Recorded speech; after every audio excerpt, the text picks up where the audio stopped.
Sleep cycle एक ऐसा topic जो हर किसी को पसंद आता है। नींद तो हर किसी को पसंद है। अब देखते हैं कि हम जो नींद लेते हैं वो किस तरीके से होती है, किस तरीके से स्लीप के स्टेजेस होते हैं। इस वीडियो में चलिए स्लीप साइकिल की फिजियोलॉजी को समझते हैं।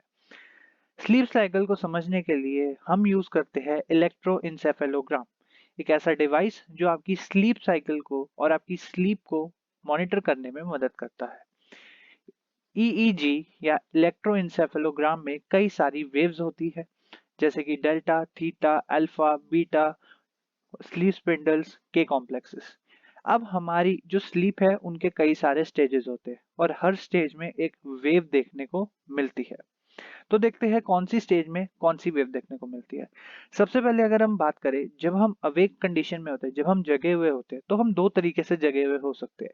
या तो हम अलर्ट हो, या तो हम रात को काम करके थक चुके हो।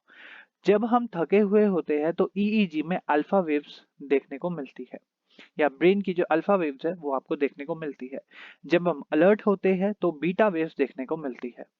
इसके बाद हम स्लीप साइकिल के अगर मेजर चीजों के बारे में बात करें तो स्टेज 0, 1, 2, 3, 4 स्टेजेस होती है, जिसमें से कि आपके पास स्टेज 1 में थीटा वेव्स, स्टेज 2 में स्लीप स्पिंडल्स और के कॉम्प्लेक्सेस देखने को मिलते हैं, स्टेज 3 में डेल्टा वेव्स और स्टेज 4 में जो कि आरईएम स्लीप होती है, रैपिड आई मूवमेंट स्लीप, उसमें बीटा वेव्स देखने को मिलती है।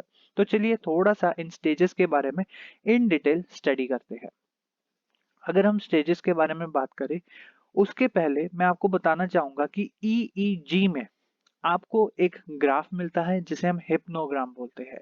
हिप्नोग्राम में हमें ये सारी चीजें देखने को मिलती है, कौन सी स्टेज कौन से ड्यूरेशन ऑफ टाइम के लिए हो रही है, ये सारी चीजें हमें देखने को मिलती है। आपकी स्क्रीन के सामने ये एक हिप्नोग्राम आपको मिल रहा होगा, जो कि एक इंडिविजुअल की स्लीप साइकिल को बता रहा है।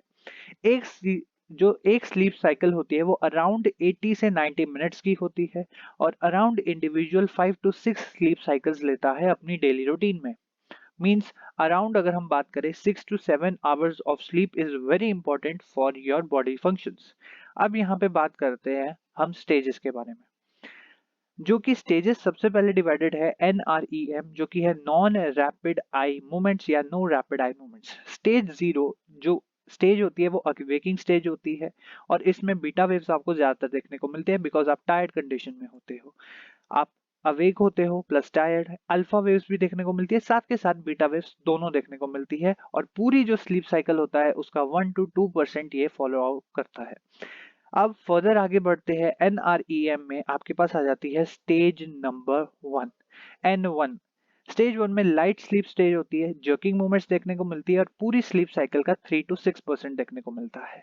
कई बार हमने एक्सपीरियंस किया होगा कि जब हम सो रहे हैं, सोने के बाद हमें एकदम से ऐसा लगता है कि हम एक ऊंचाई से गिर चुके हैं, या एकदम से जर्किंग मूवमेंट्स हमें फील होती है। वो जर्किंग मूवमेंट्स होती है स्टेज 1 में। स्टेज 1 को डोजिंग स्टेज भी बोलते हैं, और इसमें आपको ज्यादातर थीटा वेव्स देखने को मिलती है, और इस स्टेज में इंडिविजुअल का जो स्लीप साइकिल है वो 3 to 6% कवर अप होता है। फर्दर अगर हम एनआरईएम में स्टेज नंबर 2 पे जाते हैं, N2। स्टेज 2 में हमें ब्रुक्सिज्म यानी कि टिथ ग्राइंडिंग देखने को मिलती है। अगर हम बात करें स्टेज 2 की तो इसे अनइक्विवोकल स्लीप देख बोलते हैं। इसमें आई मूवमेंट्स बहुत ही कम होती है, और इंडिविजुअल को हम आसानी से उठा सकते हैं इस स्लीप से। ब्रुक्सिज्म का मतलब है कि कई इंडिविजुअल्स टिथ ग्राइंडिंग की कंडीशन फॉलो करते हैं, या फिर टिथ टीथ ग्राइंडिंग शो करते हैं, मतलब दांत घिसने की आवाज आती है, वो आती है स्टेज नंबर 2 पे। 50% कवर अप करती है ये पूरी स्लीप साइकिल का। फर्दर कई केसेस में ये भी देखा गया है, और मैक्सिमम टाइम्स ये होता है, बेड वेटिंग हो गया या फिर आपकी स्लीप वॉकिंग हो गई, ये सारी कंडीशंस आपको स्टेज 2 में देखने को मिलती है। फर्दर अगर हम आगे आए तो हमारे पास आती है एनआरईएम का स्टेज नंबर 3।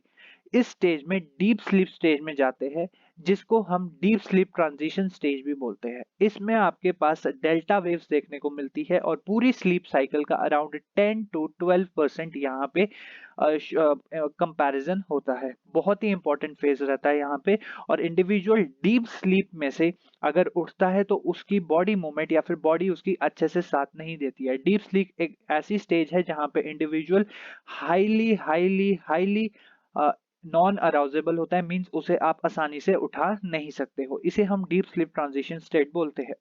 अब आते हैं फोर्थ स्टेज पे, जिसे हम रैपिड आई मूवमेंट स्टेज बोलते हैं। ठीक है, रैपिड आई मूवमेंट स्टेज जिसे हम स्टेज 4 बोलते हैं। इस स्टेज में इंडिविजुअल ड्रीमिंग भी करता है, इमोबाइल होता है, और इस स्टेज में ऑटोनॉमिक एक्टिविटी भी बढ़ जाती है। बीटा वेव्स यहाँ पे एक्टिवेटेड होती है, बिकॉज यहाँ पे आपको ये देखने को मिलेगा कि इस स्टेज के बाद इंडिविजुअल जग जाता है। ठीक है जी। तो आरईएम को हम पैराडॉक्सिकल स्लीप भी बोलते हैं। इस फेज में इंडिविजुअल मैक्सिमम जो होता है कि ड्रीम्स वगैरह देखता है। ठीक है, अगर हम मेल्स के केस में बात करें तो इजैक्यूलेशन भी होती है, और अराउंड 10 टू 20% पूरी स्लीप साइकिल का ये प्रोसेस रहता है। और एक स्लीप साइकिल 80 टू 90 मिनट्स की होती है। ऑन एन एवरेज मिनिमम हमें 6 टू 7 स्लीप साइकिल चाहिए एक हेल्दी माइंड के लिए, रिफ्रेशिंग माइंड के लिए।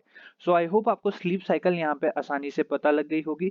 फर्दर जब हम सेडेटिव हिप्नोटिक्स करेंगे तो वहां पर आपको स्लीप साइकिल से रिलेटेड बहुत ही सारे क्वेश्चंस और बहुत ही सारे फंक्शनैलिटीज देखने को मिलेगी जो ड्रग्स काम करेगी यहाँ पर। Thank you so much for watching, till then keep learning and keep enjoying.